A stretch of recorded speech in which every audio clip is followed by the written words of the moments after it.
ont été dispersés sur le territoire russe. Et attention, c'est bring kids back, mais bring teenagers back.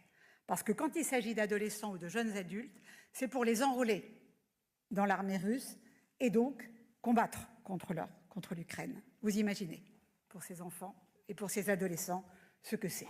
Donc tout ça. Donc madame, nous allons vous aider. Nous allons vous aider de toutes nos forces, le président et moi. Nous nous y engageons. Nous avons besoin aussi de fonds, vous l'avez bien compris. Donc vous pouvez aussi compter sur moi s'il faut faire des levées de fonds. Je suis habituée avec mes pièces jaunes à le faire et je continuerai très volontiers à le faire. Pourquoi? Pour trouver des lieux d'accueil, des habitats très importants pour aider les familles d'accueil. Vous nous avez demandé aussi des aides sur le plan psychologique. Nous manquons aussi un peu en France de pédopsie, vous le savez, mais les pédopsychiatres que nous avons sont tout à fait prêts à former le personnel médical d'Ukraine pour justement qu'ils puissent aider tous ceux qui ont des problèmes psychologiques et ils sont légion.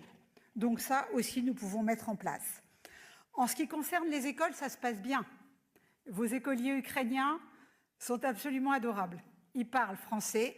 Leur problème, bien évidemment, le problème majeur, c'est quand ils se connectent une fois par semaine à leur père. Ils sont contents quand ils le voient parce qu'ils ne savent jamais s'ils vont le voir ou pas. Donc cette inquiétude qu'à chaque enfant, est-ce qu'il va être là? Ils me disent, on retournera en Ukraine, mais on viendra en France pour les vacances. Donc welcome. Ce sera un bonheur. En ce qui concerne les programmes avec les hôpitaux, il y avait le programme Cigogne qui a vraiment pas mal marché du tout. Ça ne concernait que les enfants et les adolescents qui ont des cancers. Pour quelques-uns, l'issue a été dramatique et j'ai côtoyé des pères qui sont venus chercher le corps de leur enfant.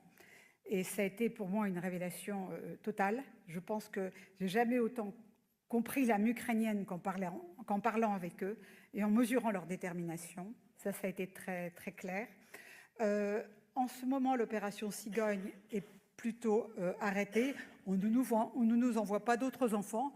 Je veux remercier les hôpitaux, parce que les hôpitaux français les ont accueillis avec un grand bonheur. On continue sur le plan du cancer. On nous a un peu interpellés en néphro aussi. S'il faut en néphrologie, on le fera. Vous nous dites dans quel domaine on a besoin de vous. Mais je voulais vous dire ici, nous sommes là rassemblés, nous sommes autour de vous, nous sommes avec vous. Et le président Zelensky et vous, madame, nous admirons énormément votre courage. Et on ne peut que vous le dire.